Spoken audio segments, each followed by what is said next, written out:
Hej så. Jeg vil gerne dele en meget personlig historie med dig i dag i den her video. Fordi da jeg var barn og gik i skole, der døjede jeg meget med at læse og skrive, var ordblind og havde en masse besværligheder med det. Og det blev bedre, da jeg blev ældre.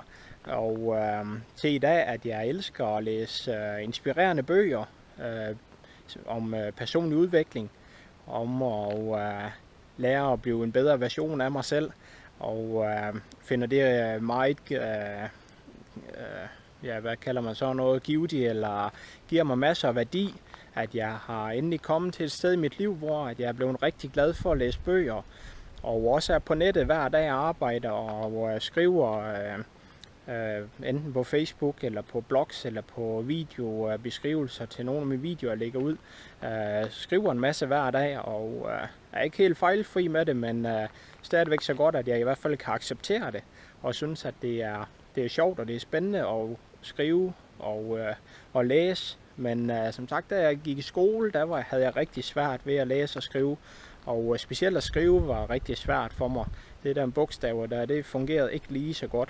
Senere i mit liv har jeg så fundet ud af, at jeg har levet meget af social angst, og det gjorde nok den der angst og meget opmærksom på, hvad andre de synes om mig og sådan nogle ting, og havde det rigtig dårligt med at være i skole og sådan noget.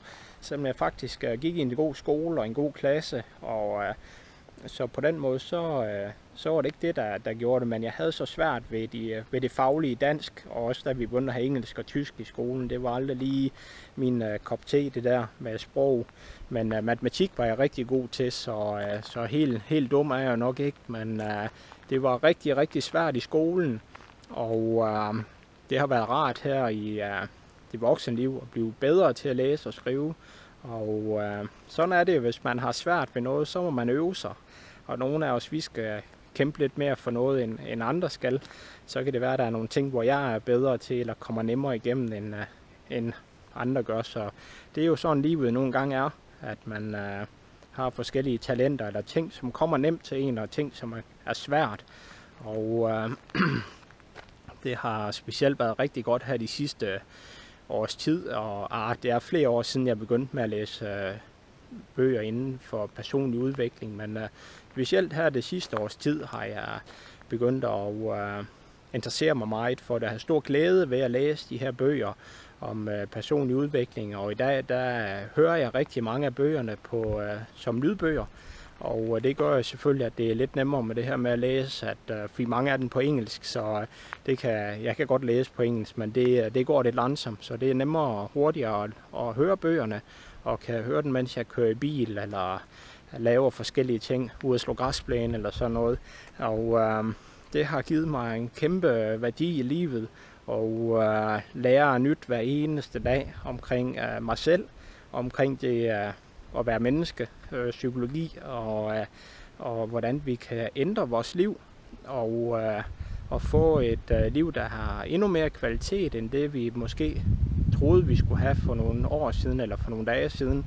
Så det er rigtig spændende, og for mig kan jeg i hvert fald sige, at det der med personlig udvikling har virkelig, det er helt fantastisk, den livskvalitet, det har givet at arbejde med mig selv, og få en masse gode informationer via de her inspirerende bøger. Så det har været super godt for mig, og jeg håber, du måske bliver inspireret til også at begynde at læse nogle af de her inspirerende bøger, og måske det også kan gøre en kæmpe forskel i dit liv jo. Fordi det har det bestemt gjort i mit liv, og jeg vil ikke være det foruden det i dag. Helt klart ikke. Det har været alle besværgelserne værd, og jeg finder stor glæde ved det i dag, så det er super godt. Så jeg håber, du synes om min lille personlige historie her, og det vil da være hyggeligt, og hvis du også har en spændende historie, eller bare gerne vil have et spørgsmål, eller gerne vil snakke lidt eller noget, så kan du finde mig på Facebook, og ellers så er der sikkert også et link her under videoen, hvor du kan se mere om, hvad jeg render rundt og laver, så det er du da velkommen til at tjekke ud. Så som sagt, jeg håber, du synes om min lille personlige historie her, og du kan ændre dit liv, og du kan gøre nogle ret fantastiske ting med dit liv, som du aldrig troede, du skulle gøre. Så jeg vil virkelig anbefale dig at komme i gang med at læse nogle inspirerende bøger. Det er fantastisk, og det er udviklingen stopper aldrig. Det er noget, man kan blive ved med resten af livet, så det bliver spændende. Så det var spændende og rart lige at lave den her video for dig, så jeg håber, du synes om den, og så må du have en rigtig god dag, og vi snakkes ved snart. Hej.